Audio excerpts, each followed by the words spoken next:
Përshëndetje shikues të dashur, është kënaqësi që po takojmë sërish përmes emisionit Konteksti kohor, si gjithmonë së bashku me Hoxhën Beri Musliu. Hoxh, mirë se erdhe. Mirë se gjej sonte sali, Allah shpërblet. Hoxh, historia zakonisht një periudha të mira dhe jo të mira, njerëz të mirë dhe jo të mirë. Zakonisht një jetë kam bizotru këta të dytit ose kategoria e dytë njerëzit e këqij.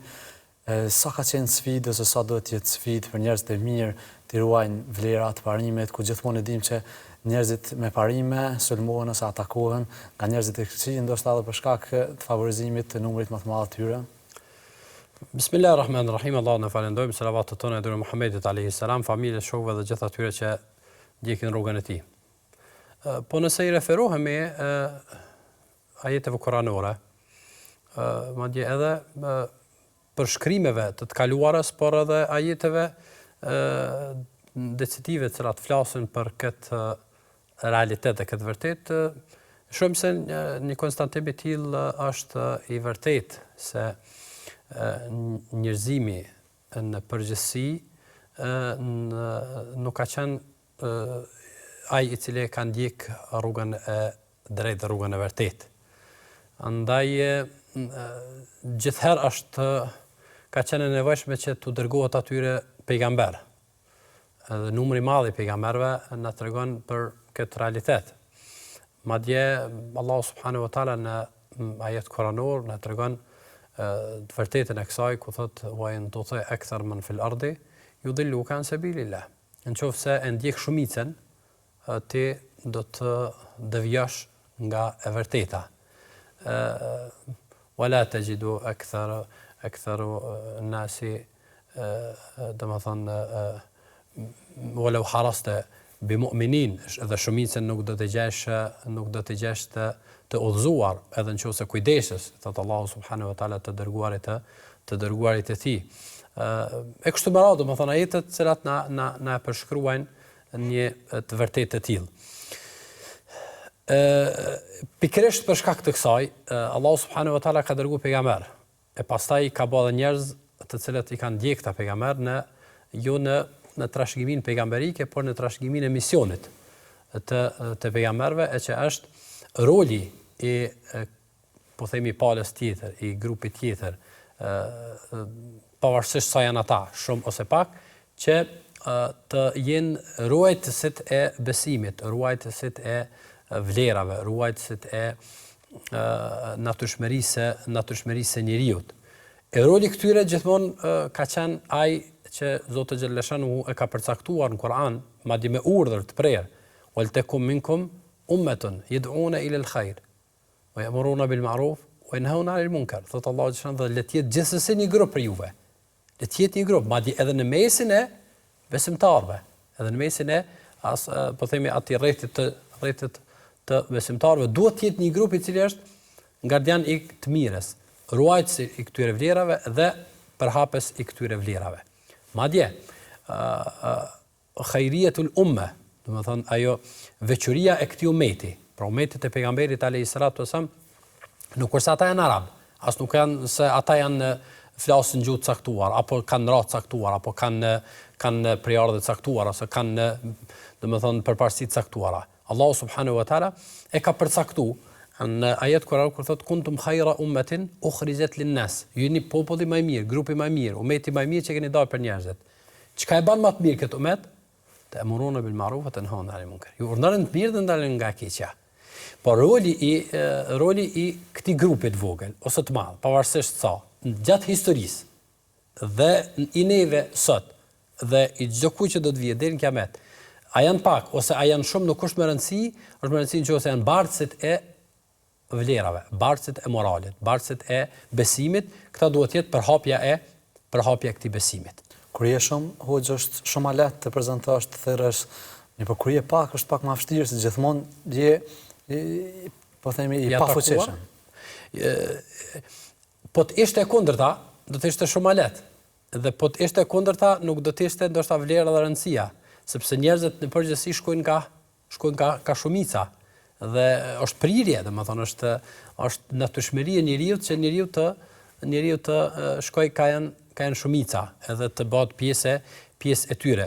Por që njeriu të qëndrojë në baza, në parime, domthon duke mos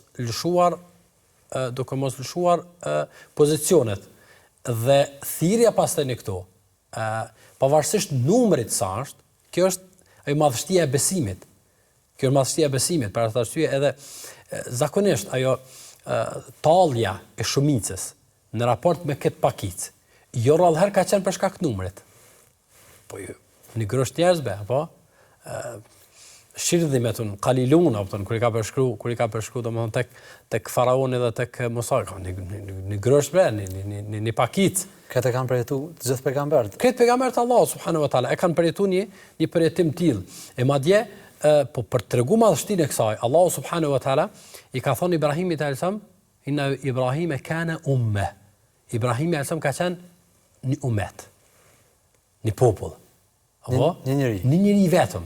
Allahu subhanahu wa taala i ka thonë se ky është kon sa një umet, për shkak të numrit, sepse ai ka qenë vetëm një, po për shkak të asaj që ai ka bardh. Andaj vlera dhe rëndësia e asaj që njeriu bardh realisht është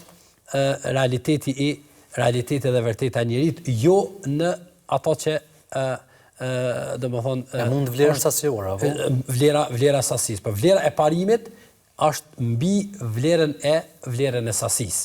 Andaj edhe sot e kësaj dite, nëse nisëm nga këto rregulla dhe këto parime, besimtarët janë komod dhe janë të qetë në këtë aspekt, sepse janë bartës të besimit të pastër, besimit të vërtet, inë dine inda Allah el-Islam, janë bartës të fesë, se vetëm të pranuar tek Allahu subhanahu wa taala, janë ndjekës dhe pasues të pejgamberit alayhi salatu wasalam, janë bartës të vlerave të cilat janë në përputhje të 100% me natyrën njerëzore. Dhe çdo kush që ka sjell vlera të tjera dhe diçka tjetër ka rënë ndesh me madje edhe me parimet njerëzore. Pra që ky është roli i këtyre njerëzve.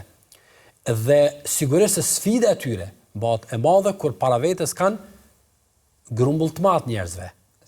Sidomos Sisteme. Varësisht prej shkallës së prishjes së këtyre sistemeve. Njerive ka më të vështirë, sepse tek e fundit po qenë këto sisteme, madje edhe grupet e mëdha të njerëzve, po themi të devijuar, po i kanë rruar disa parime, apo njerëzore, humane, kështu me radhë, e do të jetë më e lehtë sepse do të shkoj për shtati me thirrjen që mbat. Po nëse ata janë të zhytur, e që zakonisht ata të cilët janë domethënë jashtë këtyre rregullave domethënë hyjnore dhe qiellore, ata janë të zhytur sepse njeriu po u largua nga baza e besimit, po u largua nga referencat, po u largua nga mësimet qiellore. Njeriu do të vijë dhe gjithmonë ka ardhur me çuditëra në veprime, me çuditëra në besim, me çuditëra në aspektin e moralit, me çuditëra në aptan. Ne merr historinë edhe kështu, domthonë në të kaluarën e që ne i gjykojmë ata, para sot të kësaj dite. Domthonë njëri kur është largu nga këto parime dhe nga këto baza, domthonë ne shohim që kanë ardhur me gjëra të cilat është vështirë të besohet. Për shembull, ku rrin njeriu, kupton? Ku njeriu e përdor njeriu si kafsh. Për shembull, kupton? Sot jo me pak numër, po me numër të madh, domethënë ka njerëz që thonë na e ndim veten mac, na ndim veten qen, na ndim veten, kupton, kjo nuk duhet besim për ta kuptuar, kupton? Kjo është zhveshje nga natyrshmëria e njerit, apo kupton? Dhe jo rrallëherë, madje shpesh herë shohim domethënë edhe promovim të tyre, madje edhe një farlloj kërcënimi, domethënë aspektin se nuk bën të flitet kundër tyre, sepse ata nin veten ashtu, ata nin veten kështu me radhë, ku njeriu shkon në shkollë, fëmia thotë unë sot do më mësu, mos do të më përgatit atje në vend caktuar, se unë sot do më urinu si maca, do më urinu si qani, se unë po ni veten e kështu me radhë. Pra e pastaj imagjino sa është e vështirë kur njeriu domethënë tenton me i ruajt bazat përballë një po themi një zbritje të njeriu deri në këtë shkallë, por edhe jo vetëm kaq, por edhe shpesh herë edhe në gjëra shumë më të mëdha, për shembull sot me edhe të kaluarën, domthon sisteme njerëz kanë mbyt me qindra, mijë, miliona njerëz. edhe është vështirë madje edhe të ngritet zani, sepse ato nuk bin ndesh me kupton. Andaj vështirësia është normale, është reale, edhe pejgamberëve të kaluarën, edhe çdo kujt që bëhet gardian i vlerave, sepse rujtja e vlerave gjithsesi do të nxjerrë në shesh antivlerat e tyre. Dhe përhapja e këtyre vlerave do të nxjerrë në shesh antivlerat e tyre. Përhapja e rregullave të caktuara edhe modeleve të caktuara do t'i nxjerrë në shesh dështimin e vlerave të tjera e kështu me radhë, andaj këto përplasje kanë ekzistuar gjithmonë edhe do të ekzistojnë edhe sot e kësaj dite, por se njeriu është i detyruar, po themi, e ka mision nga Allahu subhanahu wa taala permisimin, andaj edhe pejgamberi të Zotit ka thonë wa ma uridu illa al-islah mastata'tu, nuk dua asgjë tjetër pos permisimin, por me aq sa kam kapacitet edhe me aq sa kam mundësi. Po që përmirësimin tek njerëzit është e kuptueshme nëse ti mendon me thirr njerëz ose me përmirësu njerëz, grupe të caktuara, mirë po ti me përmirësu sistemin është ndoshta s'po them e pamundur, po është pak më e vështirë ku na kemi provuar ose njemi historikisht sidomos në kohën moderne, po gjithmonë ka ndodhur kjo që sistemet e kanë rënu ose janë menduar ta rënojnë fen. Tash në raste kur ti nuk ke mundësi përballë sistemeve të luftosh, po themi kushtimisht, a do të dorëzohesh? Njeriu nuk duhet dorëzohet asesi. Dhe duhet të mbas të jetit më statat, me atë sa ka mundësi. Dhe la yukellifullahu nafsan illa wus'aha. Allahu xhalla shan nuk e ngarkon robën me më shumë se sa ka mundësi. Domthonë vetëm sa ka mundësi. Pejgamberi sa më atje na ka mësuar që men ra'a minkum munkaran falyughayyirhu bi yadihi, ai cili shen të keq le ta ndryshon me dorën e tij. Fa in lam yastati, nëse s'ka mundësi atëherë me gjuhën e tij. Fa in lam yastati, nëse s'ka mundësi fare, atëherë bi qalbihi, do me zemrën e tij. Kjo është nëse ja atakohet zemra. Kjo është gjithsesi. Nëse ja atakohet zemra e që jo rrallë herë domthonë din të atakohet, kjo duhet të jetë gjithsesi. Domthonë, edhe kjo ata ka thonë domthonë zemrën sepse ndërta nuk bën me radhë. Sot sulmohet zemra, sot nuk ka luftë, ndoshta për shembull që kanë qenë sistemi komunist, i cili nuk të kalon ty domosdoshmërisht ose ta ka kushzu, të kufizu edhe me vrasje ndoshta, edhe nuk të kalon ty me bë veprime të caktuara të cilat janë kanë përputhshmëri me fen. Sot investohet shumë në këtë cilën po përmendëm, domethënë në zemrën e njeriu të më rënu këtë vlerë. Padyshim sepse zemra është ajo e cila është motor. Andaj edhe pejgamberi sa më ka thonë inna fil jasadi mudgha, në trupin e njerit është një copë. Idha saluhat al-jasadu kullu, nëse ajo është e shnosh i tërë trupi. Andaj nëse edhe kjo rrezikohet, njeriu duhet të tërheqet. Të mos rri aty ku i atakohet zemra, duhet të bëj tërheqje. Kur po flasim për tërheqje të zemrës, po flasim edhe tërheqje fizike, që njeriu të mos jetë prezant në vendet e caktuara, të jetë domthonë të largohet prej aty ku i rrezikohet, të largohet nga aty ku i cenohet, të largohet aty ku sulmohet e kështu me radhë. A ka pas raste në kaluar me kur i kthehemi kontekstit kohor? Kurani është mrekulli, dhe mrekullia e Kuranit është se i ka ofruar modelet e rrugdaljes dhe modelet e rrugzgjidhjes për të gjitha rrethanat, për të gjithë situatat që njeriu kalon nëpër to. Madje Kurani na ka sjell, po themi, një lloj fortifikate ku njeriu tërhiqet edhe largohet nga ekspozimi i domethënë edhe i zemrës, edhe i mendjes, edhe i trupit, edhe i veprimeve kështu me radhë, në pamundësi për të ndryshuar. Në rrezikun e ramjes tonë në veprimet që ata i bajnë. Në pamundësi për të ndryshuar ata, në pamundësi për të arruajtur veten e tij, Kurani na ka ofruar një model shumë interesant, ajo është tërheqja komplete. A shembulli i hijretit? Jo, shembulli i hijretit gjithsesi, po kemi një shembull tjetër që Allahu subhanahu wa taala ka provuar madje në sura të tëra, ajo është surja Kaf. Madje emrin e ka surja e shpellës. Surja e shpellës, ku Allahu subhanahu wa taala madje në fillim të kësaj sureje thot alhamdulillahi alladhi anzala ala abdihi alkitab. Falënderimi tek Allahut që robit i tij, pra Muhamedit alayhis salam, ja sjellë këtë Kur'an. Pra keni çet Kur'an e që tu i gjoni do modele, e gjoni do mësime, e gjoni do udhëzime të cilat ju nevojiten. Pastaj më njerë masina ka tregu se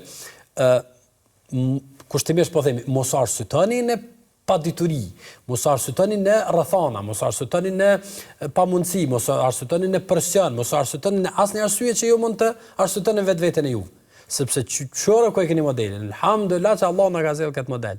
E çitu Allahu xhaleshan na tregon pastaj emrin e ka marr surja Kaf, surja e shpellës, e Allah subhanahu wa taala në këtë sure flet për disa tema. Njëra nga temat kryesore të kësaj sureje është historia e disa djelmoshave, fitjetun amanu, disa djelmosha të cilët kanë besu. Dhe nëse i referohemi asaj hyrjes së banëm, këta janë modeli i besimit, këta janë modeli i këtij besimi në një sistem i cili është i prishur. Këta janë modeli i disa djelmoshave të cilët kanë besu, e të cilët nuk kanë pas mundësi me ndryshu, apo të gjitha ato të cilat i përmenëm i gjojmë në këtë rast, dhe janë modeli i këtyre njerëzve të cilët nuk kanë pas mundësi me ndryshu, kanë besu, e kanë rujt besimin e tyre, po na kanë treguar se si e kanë rujt. Madje dhënia përparësi e besimit të tyre, madje para vetes së tyre, apo kupton. Sepse nuk kanë pas mundësi me ndryshu, po çka kanë bë? Kanë bën një tërheqje. Edhe kanë shku me një, kur ata kanë pas disa manifestime, festa, ku ata kanë shpreh besimin e tyre, që ka rënë ndesh me besimin e pastër, nuk kanë bë rëmuj. Kanë bë distancim? Kanë bë distancim. Kjo shumë është më rëndësi. Ata s'kanë shku aty sepse kanë ditë se nuk kanë mundësi. Domthonë i kanë ditë kapacitetet e tyre. E kanë pas të pamundur me ndryshu. E kanë pas pamundur sepse kanë qenë djelmosha 3. Nuk i shkon fjala, nuk kanë dije të mjaftueshme, nuk kanë përgatitur të mjaftueshme. Këtë kanë ditë, nuk kanë mundësi çka më bë. Amo tash në pamundësi, a kanë thonë hajt për na s'po kem çfarë më bëhet, po shkojmë çaty. Jo, sepse njeriu në çfarë do lloj pamundësie që ka për t'i përmirësuar të tjerët, gjithmonë do t'i ngel mundësia e rujtjes së vetvetes. Është kjo edhe shprehje e urrëties? Shprehje paknatësive. Sepse urrëtia nuk është urrëtie për ta. Domthonë ata nuk kanë pas urrëtie, sepse shqyrë këtu është një çështje shumë e rëndësishme. Se them urrëti ndaj veprimeve. Urrëti ndaj veprimit. Ne nuk i urrejmë njerëzit. Çfarëdo që ata bojnë, ne i urrejmë veprimin. Veprimi është i urrëtur, sepse Zoti e urrejn veprimin e caktuar. Edhe Zoti xhaleshanuhu, domethënë nuk e don veprimet, por aty në njerëzve i jep jetë, aty në njerëzve i vazhdon të jetë, domethënë ti afatizoj kështu me radhë. Dhe pozicioni jon ndaj çdo çrregullimi që duhet të jetë ky. Ata në pamundësi për të ndryshuar, Allahu subhanahu wa taala madje na ka treguar një detaj shumë interesant, që Zoti e ka përmendur dhe mendoj se shumë është i rëndësishëm tek këta djelmosha. Allahu subhanahu wa taala thot qamu fa qalu. Domethënë ata janë ngrit pas pari. Ato kanë besu, kanë thonë hajde, janë qu, e tani kanë thonë çka po bëjmë. Jo me thonë prej, si thonë populli prej srati, prej ulti apo thonë, po janë ngrit, i kanë marrë hapat e caktuar, kanë bërë planifikimin e sakt, e kanë thonë apo thonë. E pastaj e kanë bërë një veprim, një strategji dhe kanë shkuar dhe janë strehuar në një shpellë. E pastaj Allahu subhanahu wa taala e ka, domethënë, këtë rast e ka përmend dhe ka ndodhur një mrekulli te ta, një mrekulli e jashtëzakonshme. Ajo është se këta njerëz kanë fjetë në shpellë 300 vjet plus 9. 300 vjet plus 9 vite të tjera.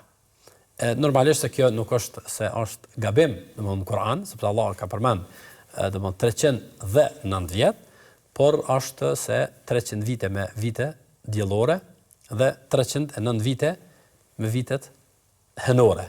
Është një mrekulli për mrekullive të mëdha të Kur'anit, të fjalës Allahu subhanahu wa taala.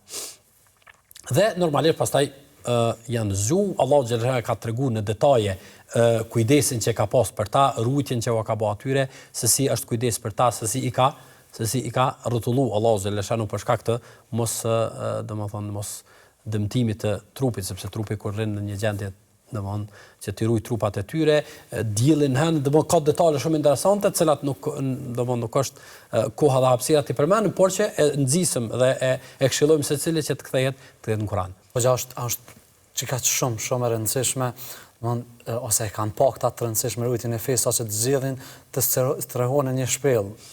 Domthon, na nuk po themi në shku me një pallat, po me një shpellë. Me një shpellë dhe kjo shpellë për ta ka qenë pallat real, domethën sepse njeriu nuk është shumë e rëndësi ku ndodhet, por shumë është më rëndësi pse ndodhet në vendin e caktuar. Njeriu nuk është shumë e rëndësi çka domthon fjalët apo edhe formulimet, por është më rëndësi njëti dhe qëllimi dhe arsyeja pse po I flet fjalët e caktuara e kështu me radhë, apo andaj këta e kanë pas shumë të rëndësishme aty që kanë qenë, sepse këta kanë ditë çai bën me rujt besimin. E kanë ditë çai bën mos më ekspozu në rrezikun e devijimit. E kanë ditë se çka I bën mos më e lënë me u dëmtu besimi.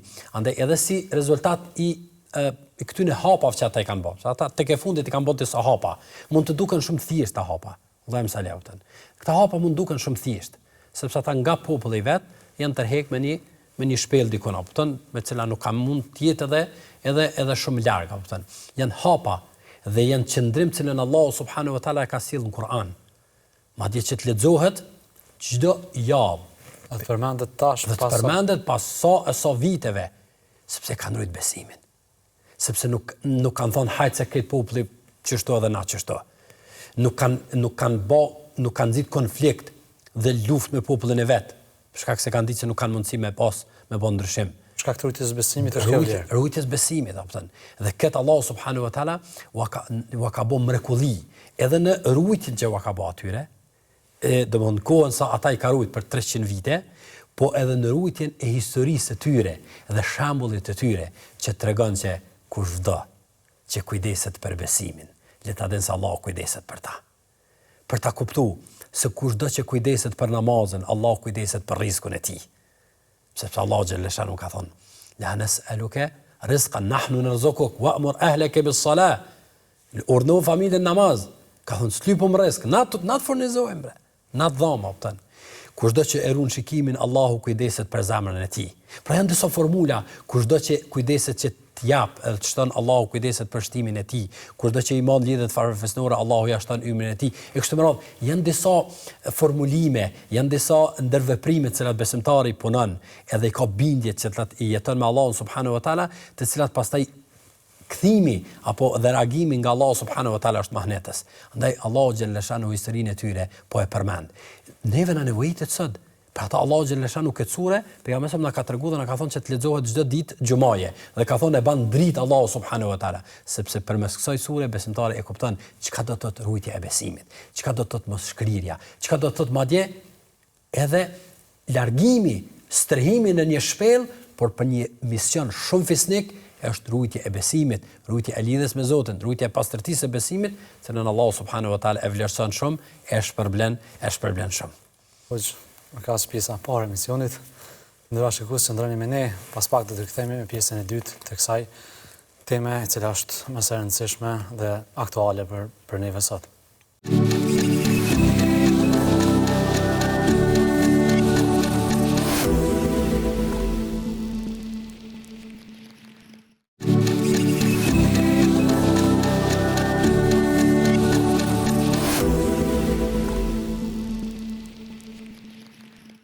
Dashur miq, për rikthehemi në pjesën e dytë të emisionit së bashku me Hoxhën Lere Musliu. Hoxh, e përmendet që surja, të cilën surja Kehf, surja e shpellës e quajtur, edhe historia këtyre djalmoshave, të cilat histori mbreslëndse me shumë mrekulli, a është vetëm kjo arsyeja të cilën e përmendet se kjo sure lexohet çdo javë dhe është dritë për besimtarët?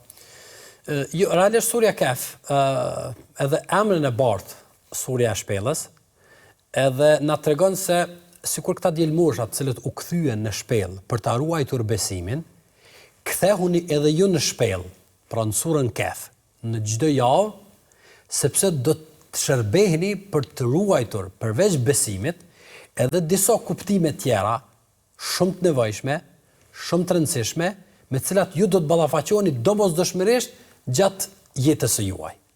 Andaj kjo sure përmes temës së djelmoshave, pra të cilët janë shrur shpellë, e që baza e këtij tregimi është rujtja e besimit.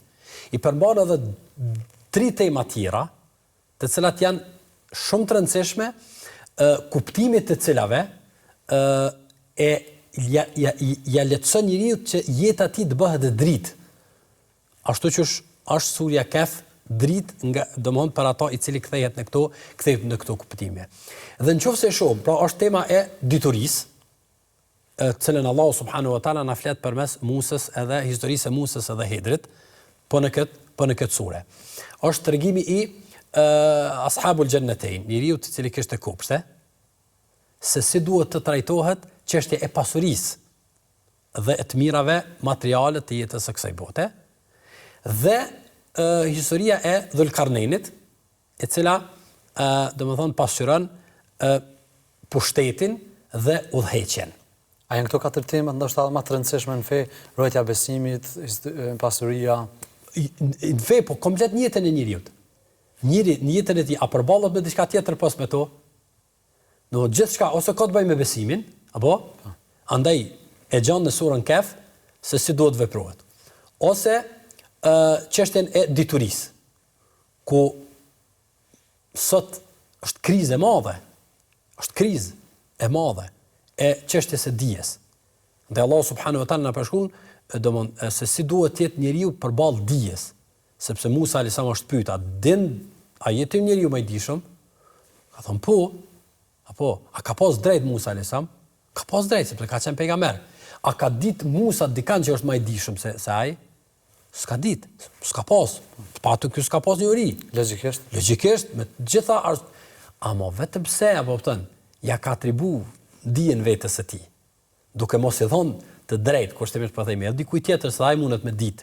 Apo thon, Allahu xhaleshana ka bën me bën rrugtim baje të largët e më shku më mësu nga një njeri tjetër. Sot a nuk është krizë ku një njeri vetëm të flet për të gjitha temat? Për të gjitha temat.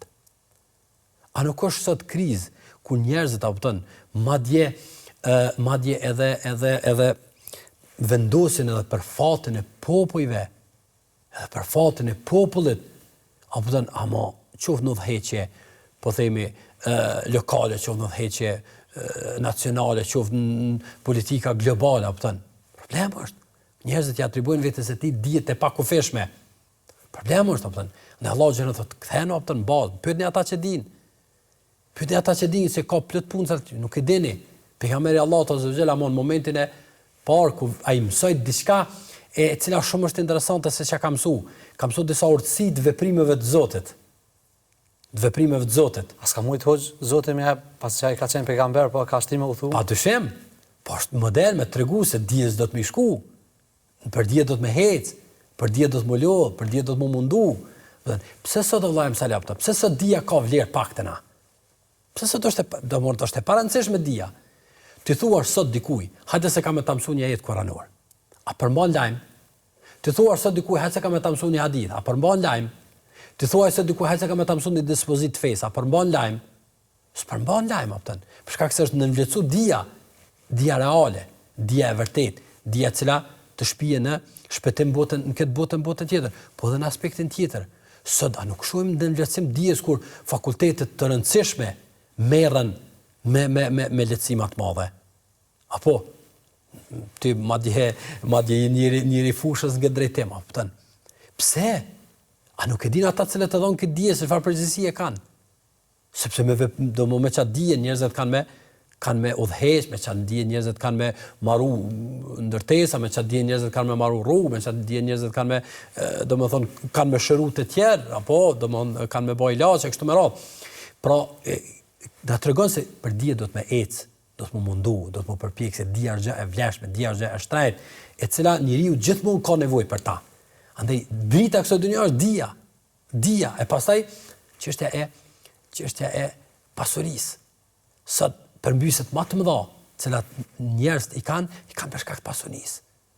Në momentin që ka bë pak pasuni, në momentin që ka rrit dikon, në momentin që ka arrit me zotnon diçka, në momentin që apo thon, dashka një veturë ka bë, apo thon, kërsh do me të bë rrugës, apo thon.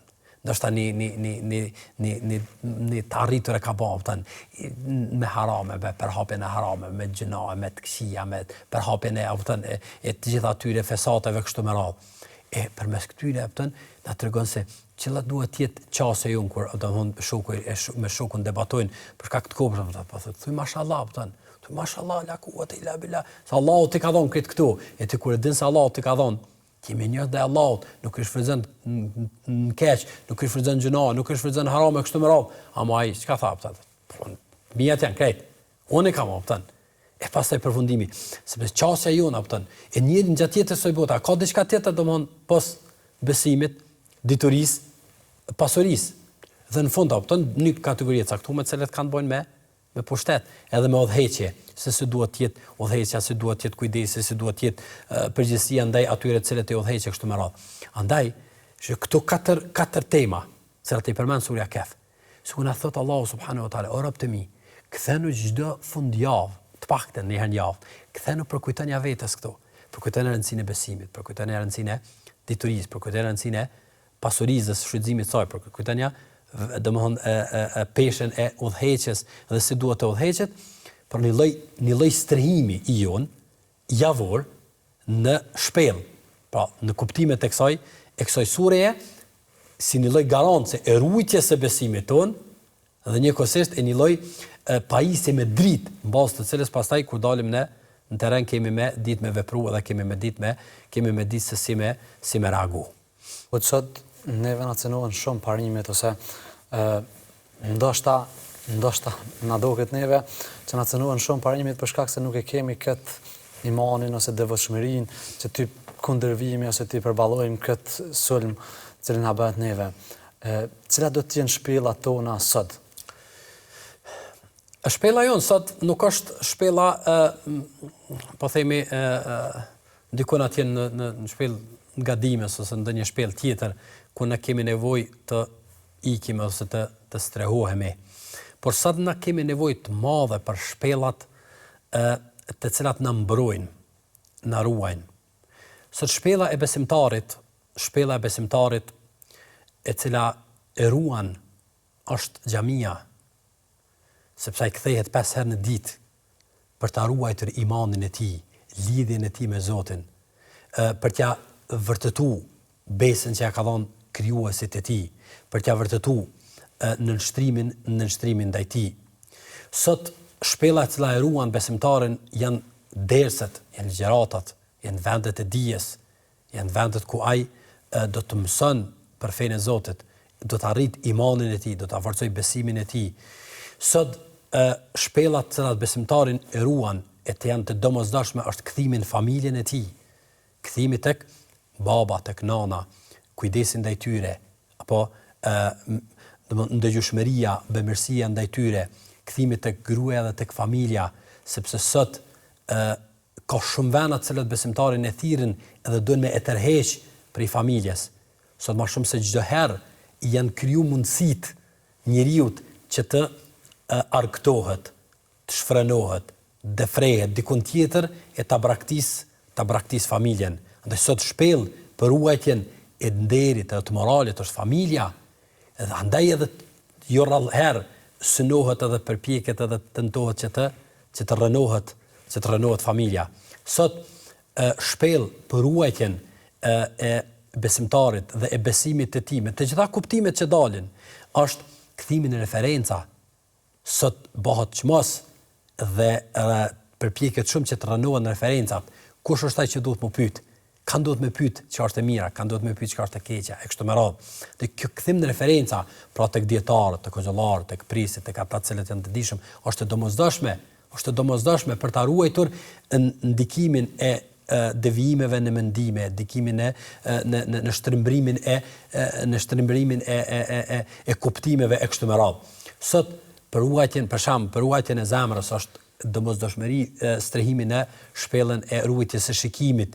Për ta ruajtur zemrën është domosdoshmëri kthimin e ruajtjen në shpellën e ruajtjes së ndëgjimit e kështu me radhë.